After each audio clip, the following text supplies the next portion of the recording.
c'est Mathieu d'Android MT et aujourd'hui je vous propose une rapide vidéo de prise en main du Alcatel One Touch Idol X. Donc le but est de promouvoir mon test écrit, voir ensemble un peu comment l'appareil tourne au niveau des menus, de la fluidité globale de l'appareil, et puis vous pourrez retrouver notre avis sur notre test sur le site android-mt.com. Mais avant cela, j'aimerais vous rappeler que nous avons également notre magazine qui est disponible en kiosque.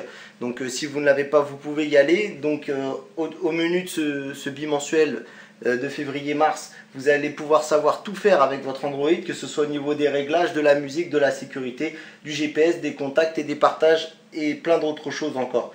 On a également un guide sur comment regarder la télévision sur notre appareil Android. Donc n'hésitez pas, c'est très intéressant et on remercie ceux qui ont déjà acquis ce numéro, qui nous soutiennent grâce à l'achat de ce magazine. Mais je vous propose rapidement de passer à la vidéo de prise en main de l'Idol X. C'est parti, on y va. Le voici donc, l'Alcatel One Touch Idol X. Il a fait son entrée en France sur notre marché en septembre 2013. Une sortie que l'on peut considérer comme tardive puisque l'Idol X était déjà disponible en Chine depuis août dernier sous un autre nom, le TCL S950. Le chinois TCL étant le propriétaire d'Alcatel One Touch depuis 2004.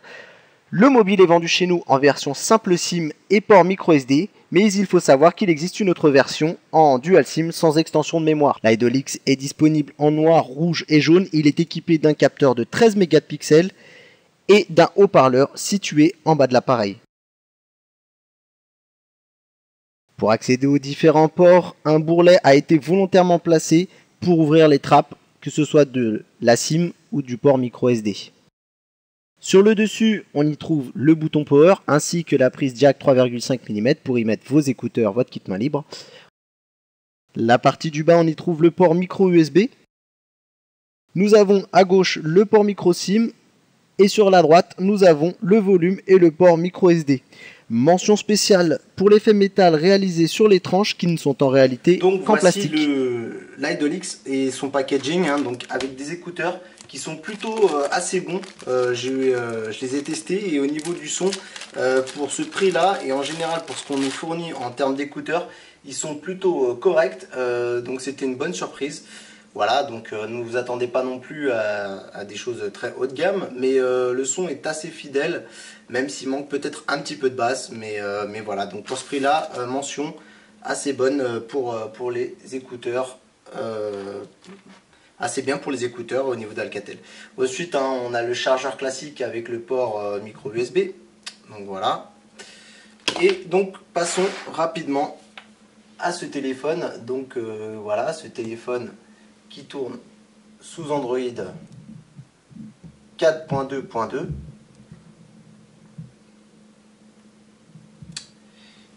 Et donc si vous pouvez regarder au niveau de l'interface, c'est plutôt pas mal.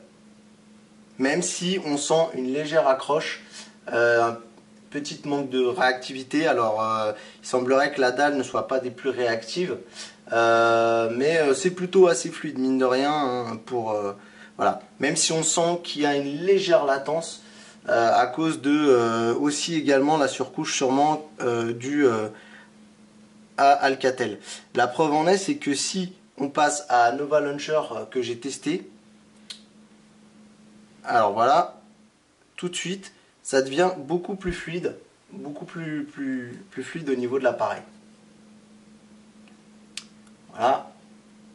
Si je vous montre les menus, ça défile beaucoup plus rapidement. Preuve en est que parfois les constructeurs devraient s'abstenir de faire des surcouches qui alourdissent beaucoup l'expérience et qui est dommage. Voilà, donc rapidement, pour pas trop tarder, on va essayer un jeu assez gourmand. Alors c'est le tout nouveau 300 que je viens de voir apparaître sur le Play Store. Voilà, l'écran, vous allez voir, l'écran est très très beau. Voilà, le son, bon, sans plus, mais la qualité d'image de l'écran est vraiment très très belle. Les couleurs sont assez justes. Là vraiment, peut-être qu'à la caméra ça sera pas évident à voir, mais que là de notre côté, on a l'impression que presque l'image ressort quoi. Donc, on va commencer. Alors, je n'ai pas eu le temps de commencer le jeu vraiment, hein. C'était plus pour vous le préparer pour faire un essai.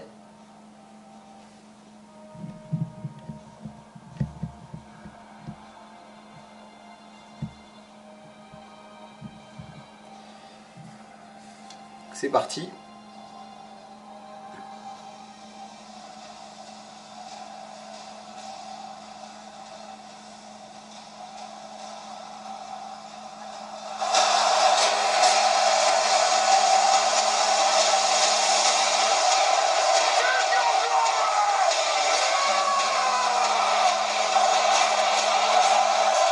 Alors le son est pas des plus puissants, même si c'est assez bon quand même, mais il sature assez vite, donc voilà, on va le baisser un peu.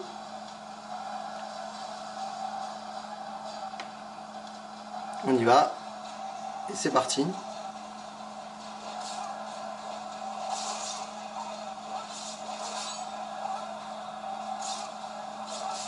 Au passage, le jeu est plutôt assez beau.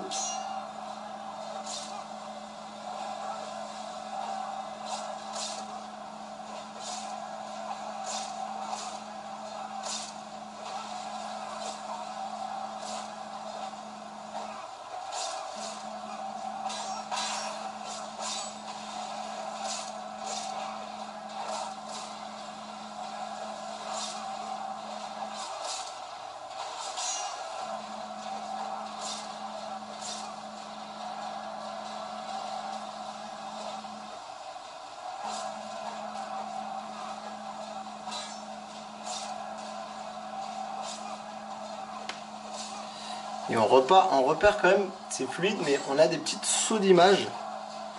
Alors peut-être que le jeu n'est pas encore très bien optimisé, puisque... Ou est-ce que c'est l'effet du bateau? Parce que quand on marche, ça tangue un peu. Mais sinon ça fonctionne. Ça fonctionne, voilà. Il est possible de faire tourner des jeux assez gourmands.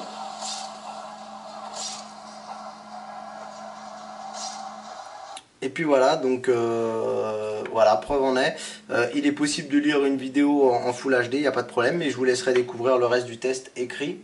Donc voilà, bah écoutez, c'était un peu pour vous montrer la fluidité des menus et le fait de pouvoir lancer un jeu en 3D qui puisse tourner tranquillement.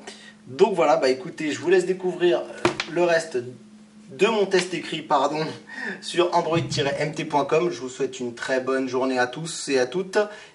Et puis je vous dis à très vite, à bientôt sur Android MT.